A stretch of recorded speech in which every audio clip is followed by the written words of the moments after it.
कानून चल रहा है, एक आदमी नचा रहा है, एसआईटी भी नाच रही, कारपोरेशन भी नाच रही, हर डिपार्टमेंट नाच। यकीन मानो कि एसआईटी की रिपोर्ट आने के बाद सरकार खुद सीएम देवेंद्र फडणवीस जूता चप्पल नहीं मारे किरीट सोमैया को।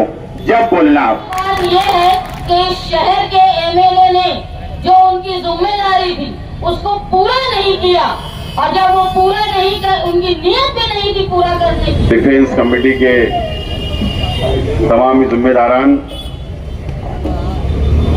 धरने के अंदर मौजूद तमाम बुजुर्ग हजरात, नौजवान साथी, माँ और बहनें, माइनॉरिटी डिफेंस कमेटी की जानिब से पहला सरकार के खिलाफ, एसआईटी के खिलाफ, सुमैया के खिलाफ पहला एहतजाजी धरना आंदोलन हम लोग कर रहे हैं।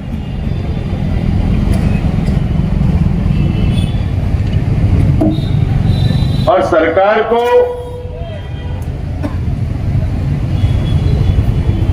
डिपार्टमेंट को, पुलिस डिपार्टमेंट को अब ये बात की नोट ले लेना चाहिए, इसकी नोंद हो जाना चाहिए डिपार्टमेंट के पास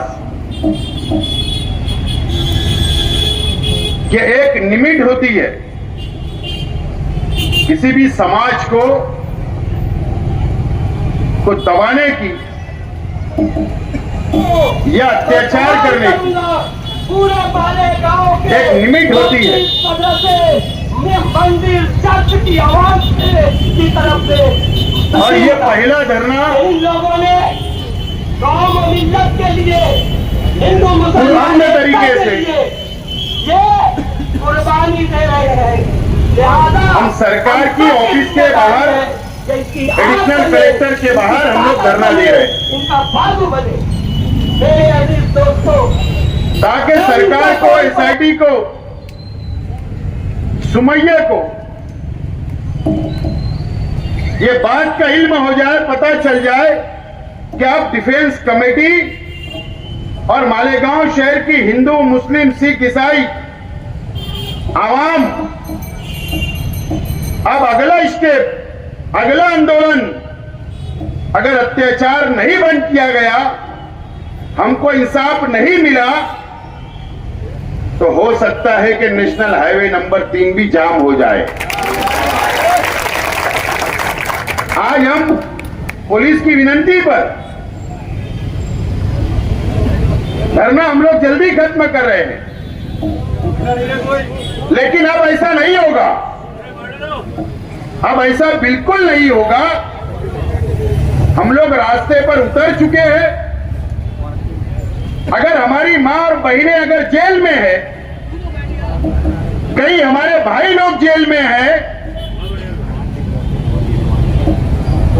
तो हम लोग भी आंदोलन के माध्यम से अगर जेल भी जाना पड़े तो हम जाने के लिए तैयार रहेंगे। ये बात सरकार ने नोंद लेना चाहिए। दोस्तों और साथियों,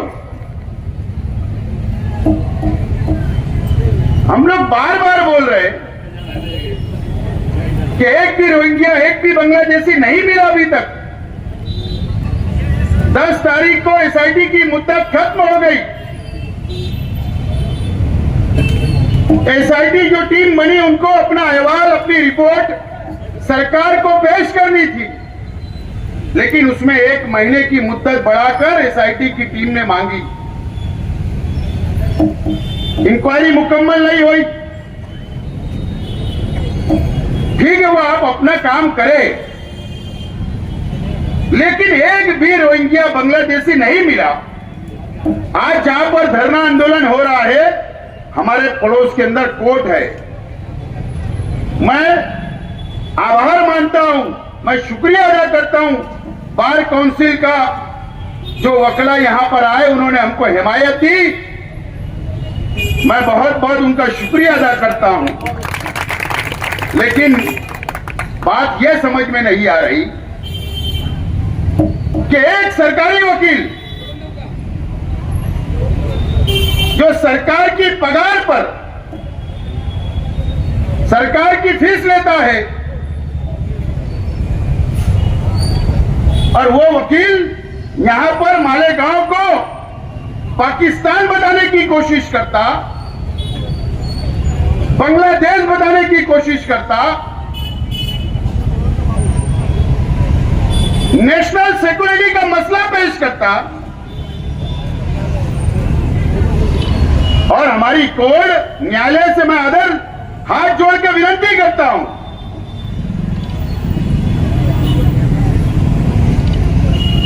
4 एफआईआर हुई,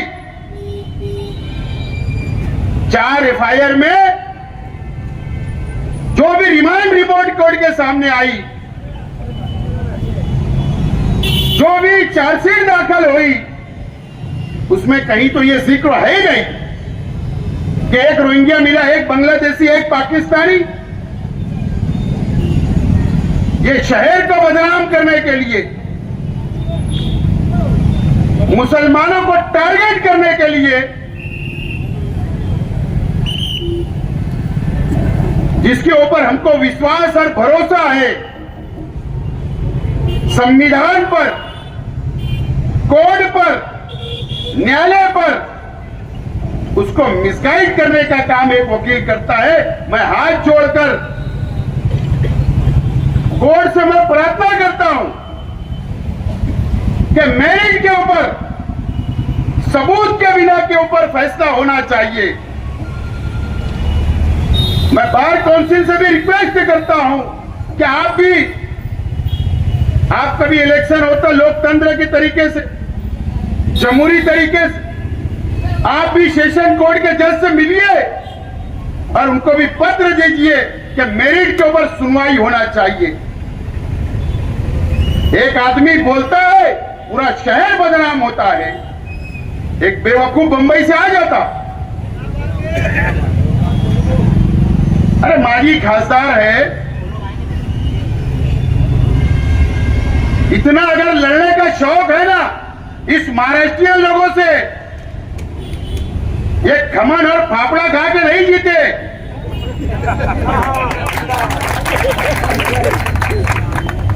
ये मिसल और पाव ये महाराष्ट्रियन लोग खाकर जीते हैं। ये महाराष्ट्रियन लोग हैं हम, यहां का हिंदू, यहां का मुसलमान, और एक गुजरात से आकर तू महाराष्ट्र को बदनाम करता। अमरावती के अंदर बदनामी, भिवंडी में बदनामी, मुंबई में बदनामी, अकोला के अंदर बदनामी, मालेगांव को बदनाम करता, वो भी सेंट्रल गवर्नमेंट की सिक्योरिटी लेकर। मेरी तो डिमांड है 4 सीट में जब अगर एक भी रोहिंग्या बांग्लादेशी नहीं मिले, मैं तो बोलता हूं कि महाराष्ट्र के वजीर आला देवेंद्र फडणवीस जी ने इसको जूते से मार के अकालने वाला, जूते से, कि तू मेरे महाराष्ट्र को बदनाम करता है। ठीक है, राजनीति के और मौके मिलेंगे, भाजपा को भी मिलेगा, हमको भी मिलेगा, अलग अलग पार्टियों को मिलेगा, लेकिन अगर ये महाराष्ट्र बदनाम होगा, ये मालेगांव शहर बदनाम होगा, तो मैं तो यहां के लोक प्रतिनिधियों से भी अपील करता हूं, गुजारिश करता हूं, चाहे वो हिंदू हो, चाहे मुसलमान हो, दलित हो, सिख हो, ईसाई हो, अरे यहां क्या रोजगार नहीं आएगा, यहां पर उद्योग नहीं आएगा,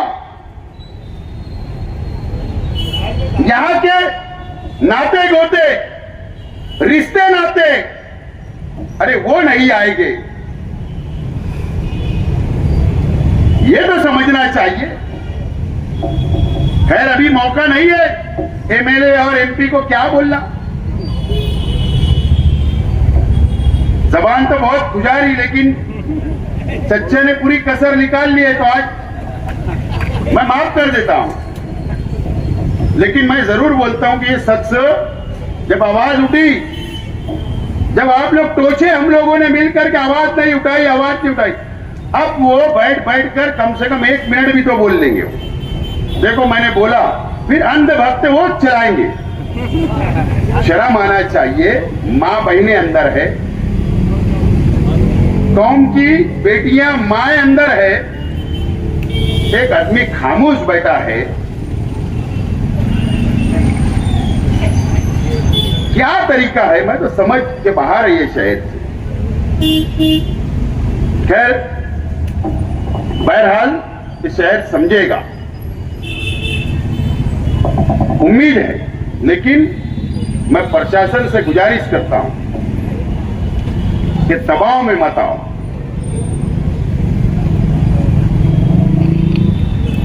सेंट्रल गवर्नमेंट की सिक्योरिटी लेकर आता है तो इसका मतलब ये नहीं कि उसके स्टार बढ़ गए।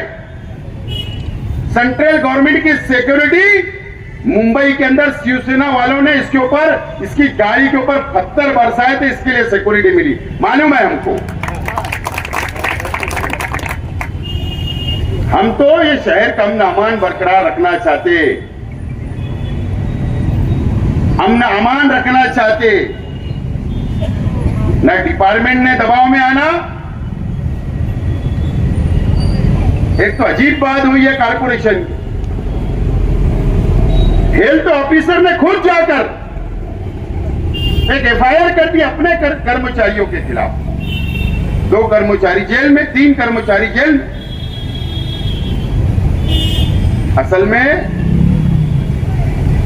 मैं ज्यादा नहीं बोलना चाहता हूं।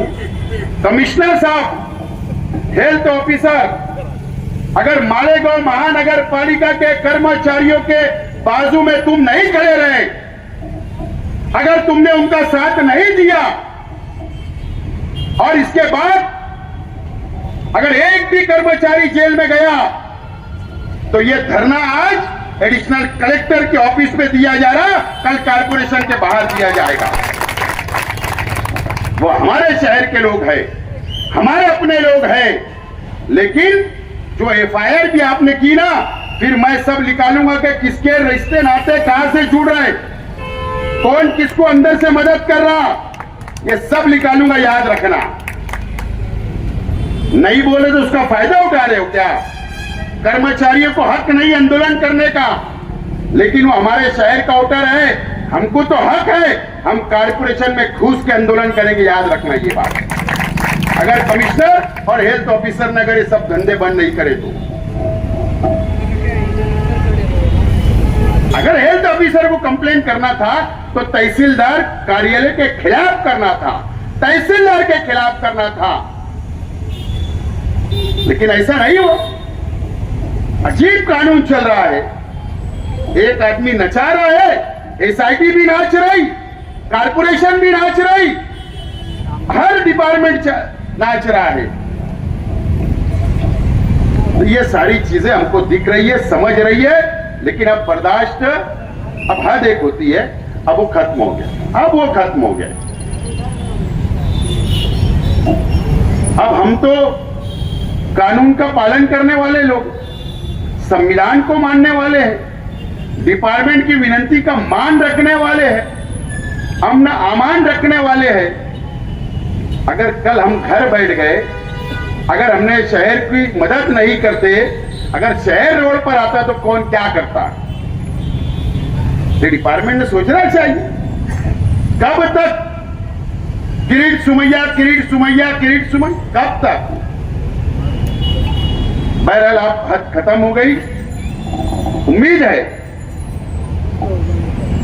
कि सरकार एसआईटी की रिपोर्ट, एसआईटी सरकार को रिपोर्ट पेश करे। जो चार्जशीट आ गई उसमें कोई रोहिंग्या बांग्लादेशी नहीं है, ये साफ हो गया। हमारे जो लोग जेल में हैं उनको जमानत दी जाए, ये हमारा मुतालबा है। अगर हमारी बातों पर अमल नहीं किया गया तो संविधान के तहत, हमको पता है पिछले हफ्ते जो कानून बना, नक्सलवाद सुरक्षा बिल जो आया था, पास हो गया, पता है ना हमको किसके लिए बना? अरे तुम गढ़चिरौली के लिए बनाते, मान लेते कि वहां नक्सलवादी है, मान लेते हम।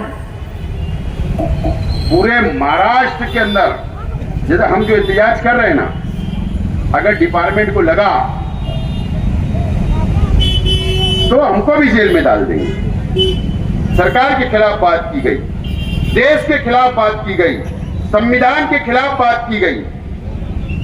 ऐसा काला कानून आप लोगों ने जो बनाया ना, तो हमारे जैसे लड़ने वालों को रोकने के लिए बनाया आपने, हमको समझता है ना। लेकिन ठीक है, हम हमारा काम पुरअमन तरीके से कानून के दायरे में संविधान को मानते हुए करते रहेंगे, लेकिन हमारी इस धरने की नोंद सरकार में लेना चाहिए, सरकार तक हमारी भावना पहुंचाना चाहिए, और नहीं तो हम लोग माइनॉरिटी डिफेंस कमेटी आइंदा मशवरा करके बड़ा ऐलान करेगी। आप लोग धरने के अंदर आए, अभी हम लोग निवेदन देने के लिए आ रहे हैं, वो लोग निवेदन देंगे और पुरअमन तरीके से हमको घर पर जाना है। बहुत बहुत शुक्रिया।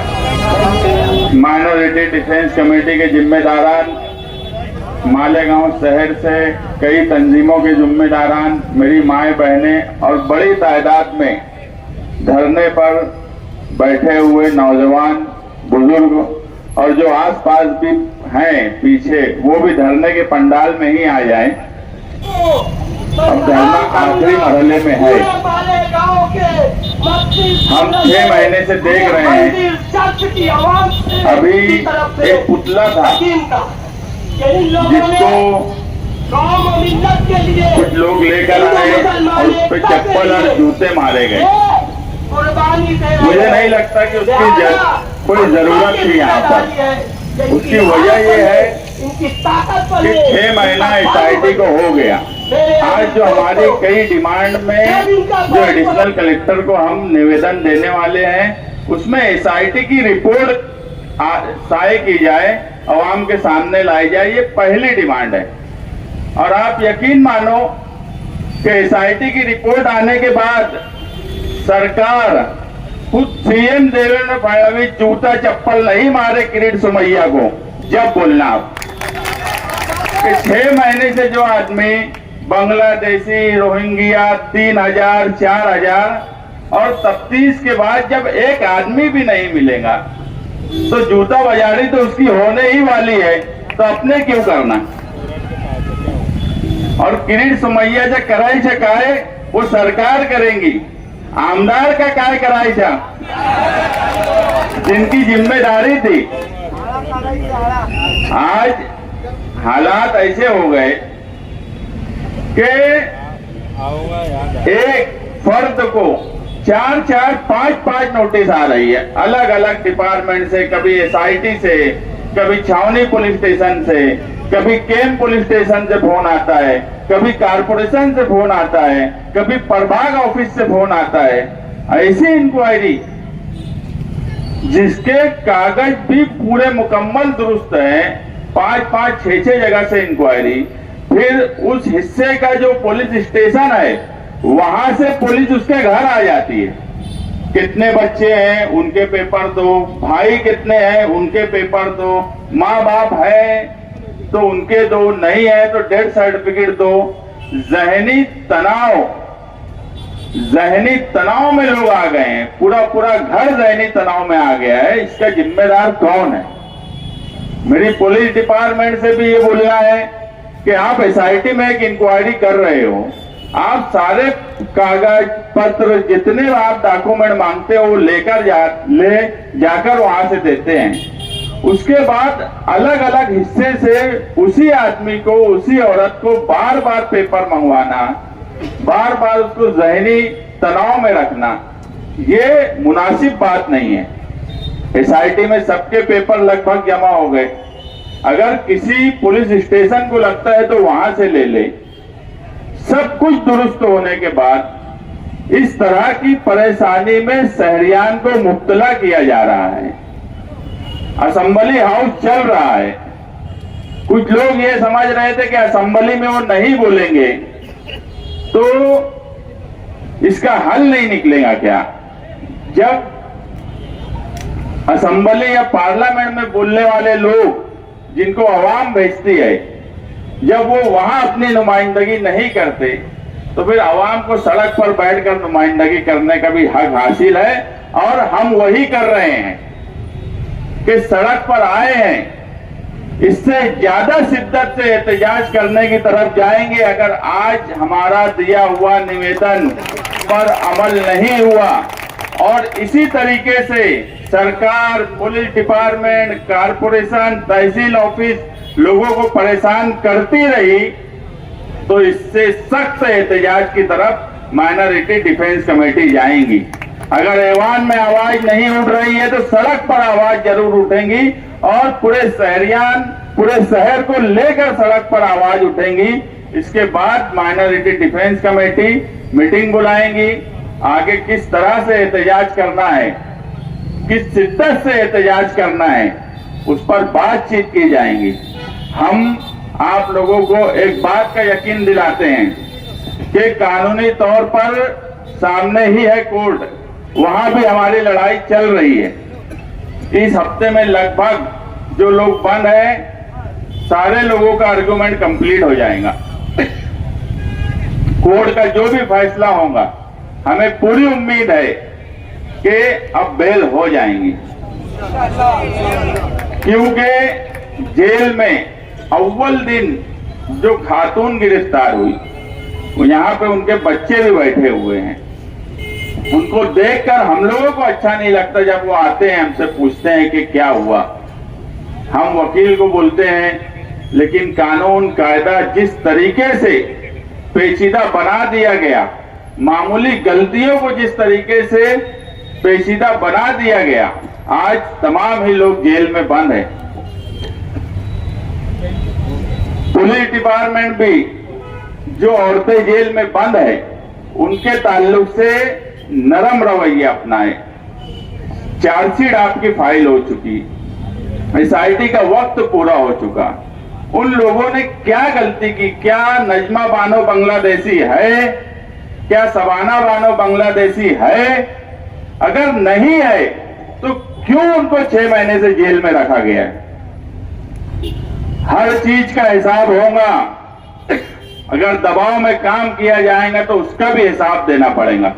यहां नहीं देना पड़ेगा तो ऊपर देना पड़ेगा, हिसाब तो देना पड़ेगा। मजलूम की आंख कभी जाए नहीं होती और ये सब मजलूम है। मालेगांव की तारीख में बहुत वाकये हुए, जुल्म भी हुआ, मगर मालेगांव की ख्वातीन कभी जेल में गई, ऐसे किसी मामले में ऐसा कभी नहीं हुआ। ये पहली बार हो रहा है कि मालेगांव की औरतें जेल में बंद है। इसलिए अब सड़क पर आने की जरूरत है।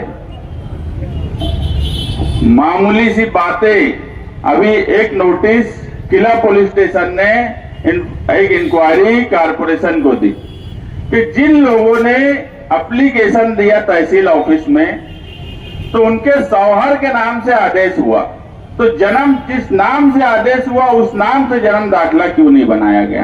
अरे इतनी तो अक्ल रखो कि शादी होने के बाद शौहर का नाम जब लग जाता है आधार कार्ड से लेके हर डॉक्यूमेंट पर, अरीजा करने वाले ने अगर अरीजा कर दिया तो क्या जन्म दाखिले पे बाप की जगह शौहर का नाम लिखा जाएगा?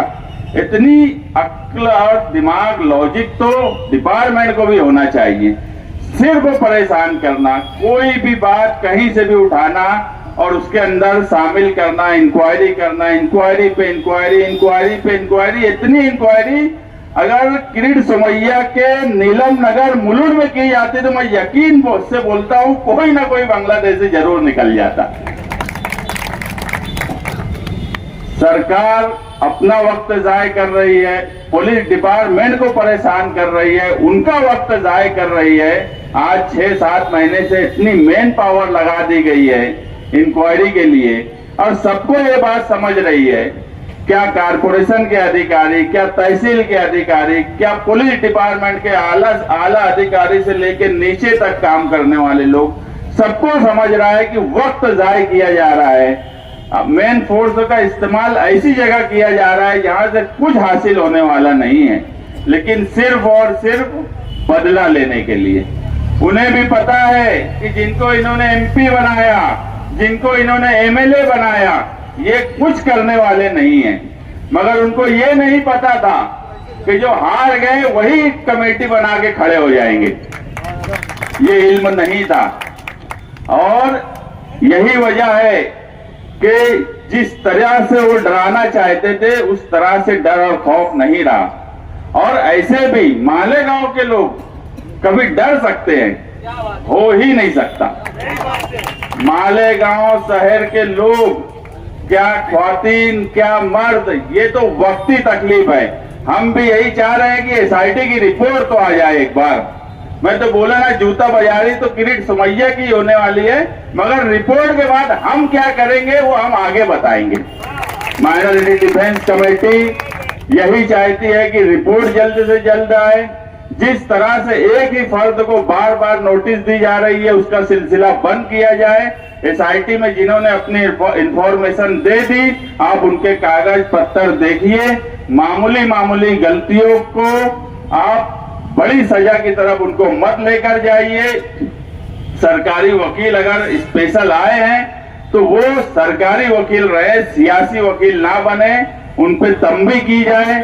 जिन लोगों का जन्म दाखिला रद्द हो गया और उनके एडमिशन के मसले हैं, उनका जल्द से जल्द जन्म दाखिला बनाया जाए। अभी तक मालेगांव शहर में नया जन्म दाखिला और मुड़ुत जन्म दाखिले का प्रोसेस नहीं शुरू किया जा रहा है, जल्द से जल्द शुरू किया जाए।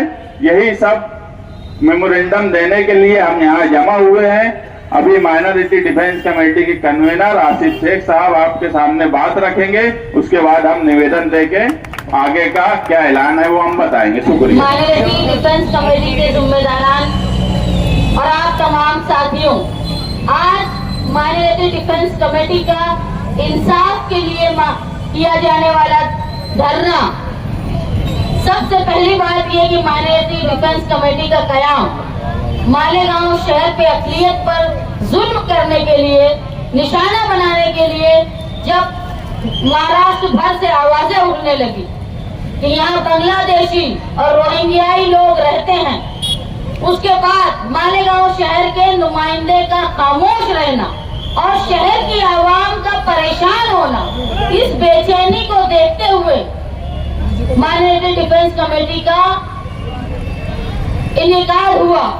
अगर कोई ये कहता है कि हमको नहीं बुलाया गया, हमको नहीं पूछा गया, तो अव्वल बात यह है कि शहर के एमएलए ने जो उनकी जिम्मेदारी थी उसको पूरा नहीं किया। और जब वो पूरा नहीं कर, उनकी नीयत भी नहीं थी पूरा करने की, जब ये देखा गया तो ये देखने के बाद जनाब शेख आसिफ साहब और मुस्तकीम डिग्निटी और तमाम सियासी सूझबूझ रखने वाले लोगों की तरफ से माइनॉरिटी डिफेंस कमेटी का आगाज हुआ।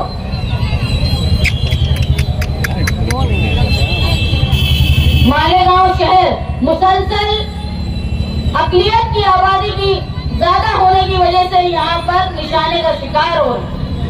किसी ने कहा, मैं ये समझती हूँ कि कोई भी नुमाइंदा, चाहे वो असेंबली का हो चाहे वो पार्लियामेंट का हो, उसको इसलिए चुना जाता है कि वो ऐवान में जाके आवाम की बात को, आवाम के मसाइल को रखे। अगर वो इस बात को करने में नाकाबिल है, अगर वो किसी मंत्री के चेंबर में जाके अपनी मेंबरी बताता है, तो ये आवाम के साथ इंसाफ नहीं है। जरूरी यह था कि माइनॉरिटी डिफेंस कमेटी को आने की जरूरत नहीं पड़ी होती अगर शहर का एमएलए असेंबली में सवाल उठाता। मैं ये महसूस कर रही हूँ कि शहर के एमएलए आवाम की तरफ से नुमाइंदगी करने के बजाय वो आवाम के खिलाफ और आवाम को निशाना बनाने वालों की तरफ से नुमाइंदगी कर रहे हैं। एक एसआईटी से मालेगांव शहर परेशान है, दूसरी तरफ दूसरी एसआईटी लाने की कोशिश की जा रही है। अगर मैंने देखा शहर में ऐसी बेहिसी भी है कि लोग ये कहते हैं कि जो लोग जेल में हैं वो अलग बिरादरी से ताल्लुक रखते हैं। अगर कोई सियासी शऊर वाला आदमी किसी अपने पार्टी के लीडर की चाटुकारिता करने के लिए बिरादरी की बात और गरीब और अमीर की बात करता होगा तो ये याद रखे, जो कहता है उसके घर की खवातीन भी अगर जेल में रही और गई तो भी इस शहर का एमएलए अपने नाक, कान और आंखें बंद करके खामोश बैठा रहेगा। अगर आज हम कुछ गरीब खवातीन के लिए यहाँ जमा होकर, मर्दों के लिए, बेगुनाह लोगों के लिए यहाँ जमा होकर अपना एहतजाज नहीं करेंगे तो ये गिरफ्तारी का सिलसिला बढ़ता जाएगा और ये एक सिर्फ हमारे जन्म दाखिले तक नहीं महदूद रहेगा, आगे जाकर हमारी बस्तियों पर जो गैर कानूनी कहकर ये कहा जा रहा है कि यहाँ लैंड जिहाद का काम भी हो रहा है, मुसलसल मालेगांव शहर को निशाना बनाया जा रहा है और हम हमारा एहतजाज अगर दर्ज नहीं करवाएंगे तो बिल्कुल धीरे धीरे मालेगांव शहर की जो अक़लियती शनाख्त है उसको खत्म करने का काम मालेगांव शहर में जो वीर जाफर जैसे लोग हैं वो और शरपसंद लोग मिलकर मालेगांव शहर को निशाना बनाएंगे। हम भले ऐवान में जाकर अपनी बातों को नहीं रख सकते, लेकिन हम जमहूरी तर्ज से एहतजाज करके ये बताना चाहते हैं कि मालेगांव शहर पर जो जुल्म हो रहा है हम उसकी मुखालफत करते हैं। अगर कोई ये समझता होगा कि धरने, जुलूस, एहतजाज से कुछ नहीं होता तो मैंने पिछली मर्तबा भी कहा कि सबसे बड़ी अगर कोई बात है तो एनआरसी के जुलूस और एहतजाज का ये असर हुआ कि हिंदुस्तान में जितना बड़ा एहतजाज एनआरसी के ताल्लुक से किया गया बिलखुसूस खवातीन की तरफ से, तो आज तक वो कानून हम पर नाफिज नहीं हुआ। अगर हम खामोश रहेंगे, गिरफ्तारियों पर चुप रहेंगे, यहाँ 2 बच्चे बैठे हुए हैं जिनकी माँ जेल में है, इनकी क्या हालत होगी ये जानते हैं। अगर कोई ये समझता होगा कि फला की औरत, फला की बहन, फला की माँ जेल में है और हम महफूज हैं तो ये समझ लो कि ये मामला यहीं रुकने वाला नहीं है। आप एक कानून बना हुआ था, अगर घर में डिलीवरी होती है तो 21 दिन के अंदर उसको अपने कारपोरेशन में उसका इंदिराज हो, लेकिन अभी आंगनवाड़ी और जो मेडिकल हेल्प करने वाले खवातीन हैं उनको पंचनामे की जिम्मेदारी दी गई। अगर आगे जाके उन पर केस होता है, वो जन्म दाखिले पर सवाल आता है तो आंगनवाड़ी वाले, नीमा वाले और जो हेल्थ वर्कर है उन पर भी केस होगा। इसलिए मेरी कारपोरेशन से ये दरख्वास्त है कि बेगुनाह जो लोग नौकरी पे नहीं है, नीम सरकारी तर्ज पे काम करते हैं, उनको इस मामले में फंसाया न जाए। अगर आपके पास प्रबाद है तो उसमें नोंदनी का काम जिस तरह साबिक तरीके से होता था उसको कायम रखा जाए। मालेगांव शहर एक एसआईटी से परेशान है, अगर ये रोका नहीं गया तो धीरे धीरे और अंजाम खराब होगा। हमारी माइनॉरिटी डिफेंस कमेटी के दरवाजे सबके लिए खुले हैं, बस नीयत साफ होनी चाहिए। सियासी फायदे को किनारे रखकर आवामी, मिली और अक़लियत के फायदे के लिए जुल्म जिन पर होता है उसके खिलाफ अगर आप आवाज उठाने के लिए आएंगे तो हमने किसी खास आदमी को आने के लिए रोका नहीं है, बल्कि उनके नाकारा होने की वजह से ये कमेटी का निफाज हुआ। अगर कोई बहुत इच्छुक है कि वो आना चाहता है तो किसी को रोक नहीं है। शहरी मुफाद के लिए हर कोई यहाँ शामिल हो सकता है, अपनी पार्टी के मुफाद को बालाए ताक रखते हुए। मेरी मालेगांव शहर की आवाम से दरख्वास्त है कि आप सच्चाई को समझे। जिनकी जिम्मेदारी थी वो ख्वाब खरगोश में है, वो कहीं न कहीं मुखालफिन की और जो हमको निशाना बनाते हैं उनकी दलाली कर रहे हैं। ऐसे लोगों को जो हमारे खिलाफ, हमारे साथ रहकर साजिश करते हैं उनको पहचानो और हम अपने जमहूरी तर्ज पर इनकलाब कहते हुए हमारा जो एहतजाज है उसको दर्ज करवाते रहें। अगर आज हमारा अलामती तौर पे खवातीन व मर्द का धरना है और हम बड़ी तादाद में आज यहाँ जमा हैं, इसके बावजूद भी अगर हमारे साथ इंसाफ मिलने में देरी होगी, हमारा इंसाफ मिलने में हमको रोका जाएगा, तो यकीनन ये शासन प्रशासन ये समझ ले कि ये हमारा अलामती धरना है। आगे डिफेंस कमेटी के जिम्मेदारान के इशारे के मुताबिक हम हमारे एहतजाज को सख्त करते जाएंगे। इसलिए मेरी बिलखुसूस माओ बहनों से दरख्वास्त है कि आने वाले बड़े एहतजाज के लिए आप लोग तैयार रहें। याद रखें, अगर किसी की बहन जेल में है, किसी की माँ जेल में है, तो आप अपनी बहन और माँ और अपने आप को समझकर उनका साथ दें। मैं समाजवादी पार्टी के सदर होने के नाते और मालेगांव शहर के एक सूझबूझ और मैं मानती हूँ कि अगर कोई ये SIT के खिलाफ नहीं बोलता है तो उसको मिली और कौमी दर्द नहीं, वो अपने आप को बचा रहा है या अपने आप को बेच रहा है फिरका परस्तों के हवाले किए। मैं अपनी जाती और सियासी जिम्मेदारी समझ के मालेगांव शहर पे होने वाले हर जुल्म के खिलाफ आप लोगों का साथ दूंगी। मेरी पार्टी के साथ आप लोगों ने बोलने का मौका दिया, मैं आपकी शुक्रगुजार हूँ।